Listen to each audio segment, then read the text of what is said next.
You can say this is a great place to live, work, and play. But you're not here to listen to me speak. You want to know more about the information up here in the chart. So if I can introduce Daniel. The city of Sacramento, we have 12 divisions within the police department. Of those 12 divisions, 3 are what we call area commanders. There's an area command for the north area, we have an area command for central and east, and then a separate one for south. Daniel is the captain responsible for the north command, basically everything north of the American River. And with that, he's assigned a group of patrol officers, pop officers, lieutenants, sergeants, officers, CSOs, and civilian staff.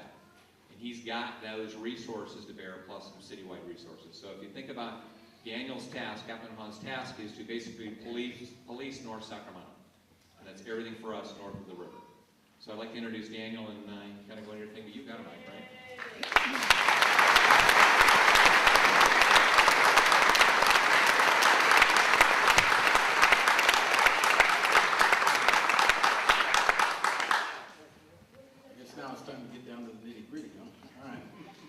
Before we get started, though, I want to recognize a few people that helped put this meeting together and did a lot of work behind the scenes, and obviously it's paid off. This room is past capacity. Hopefully nobody calls the fire department on it. Wait a couple hours before you do that if you are. If I could introduce some of the leadership team from the community that helped. First of all, you've already met Angelique Ashby.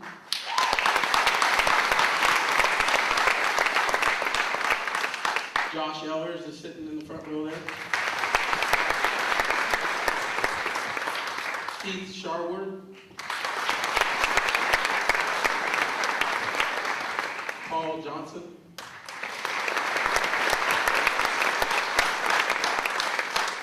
by the way, if you ever send anything to Paul, make sure it's 100% correct. We'll find it. Let's see, who else have I forgot? Oh, is Roman Porter in the room? Give me a hand anyway. And then last, that's not least, that was one of the first people to hear about this, so he could send it out on his wide web group, is Rob Wergler.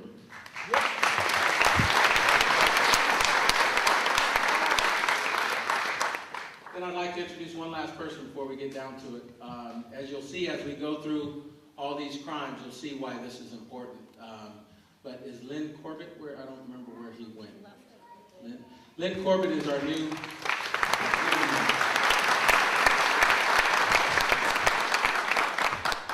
The city started, I don't know, 4 or 5, 6 months ago. I don't remember how far back. It wasn't too long. A new Office of Youth Development to make sure our young people have something productive to do and end up leading productive lives. As you see us go through these crimes here, you'll see why that's important. So with that, I guess we'll get started, and I'm going to get out from behind this podium because I don't like standing up here, so I'll hopefully not break my leg as I jump down.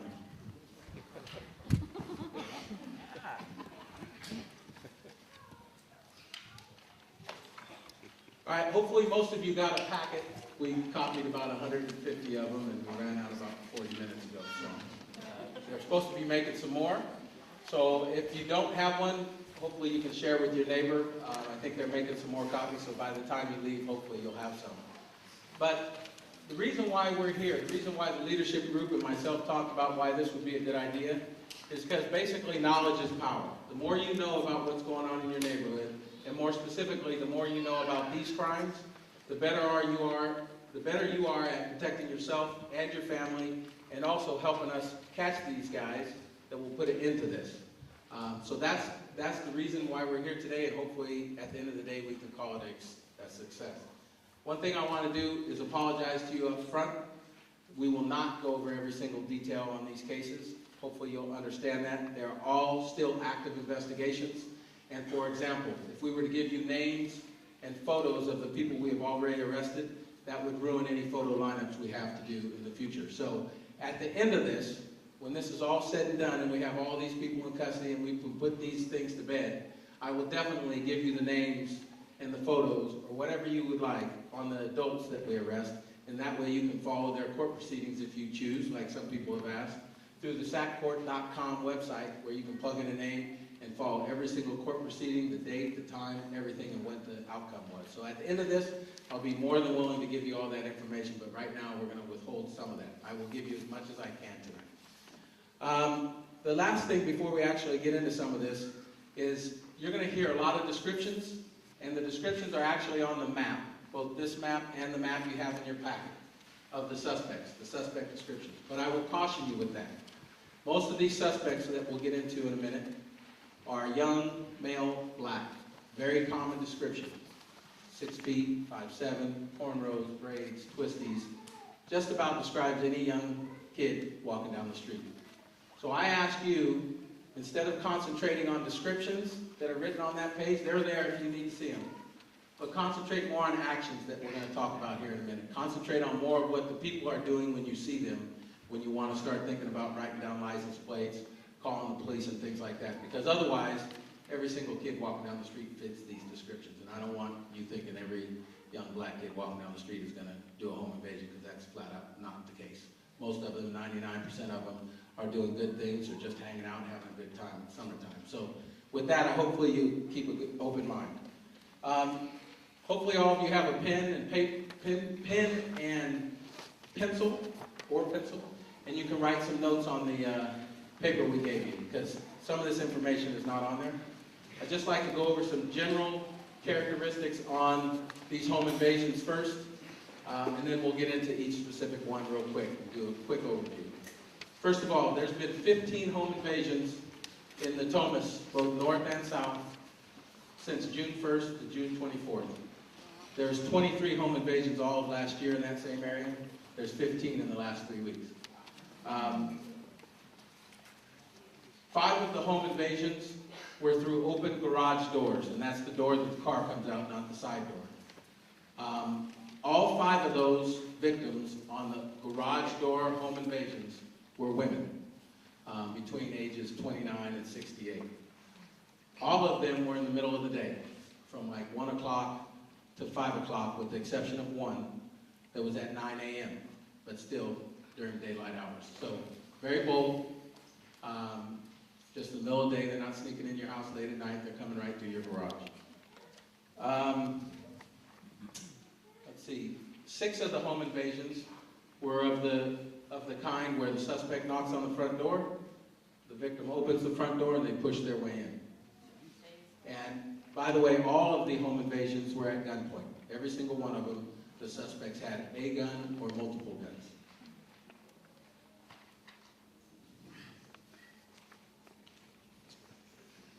Most of the apartment ones, which were the knock on the door and the victim lets them in, were later in the evening, like 8, 9, 10 o'clock in the afternoon, evening. No one was assaulted in any of the home invasions, with the exception of 2 people that were, both times were hit with the guns and kicked and punched kind of thing. No super serious injuries, unless you were the person that received those. I'm sure that isn't very good either. The good news is we haven't had any home invasions since June 24th, which was last Tuesday. And we'll get into that in a minute. We did get some. We know there are more suspects out there. We know that because of some of the suspect descriptions, and we know that because they continued after we arrested 4 people 2 Saturdays ago. The typical things that they're stealing: laptops, cell phones, money, and purses. They're not getting a whole lot. So now I'll go over real quick the home invasions. You should have a sheet in your packet that says home invasions at the top. Does everybody see that? Should be like the 5th page in or something like that. One says home invasions, should be the first one, and the second one packet says robberies.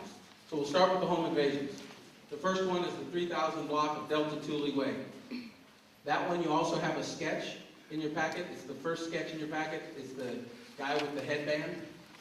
That guy was driving some sort of white luxury type car, an Infiniti, a Mercedes, something nice like that.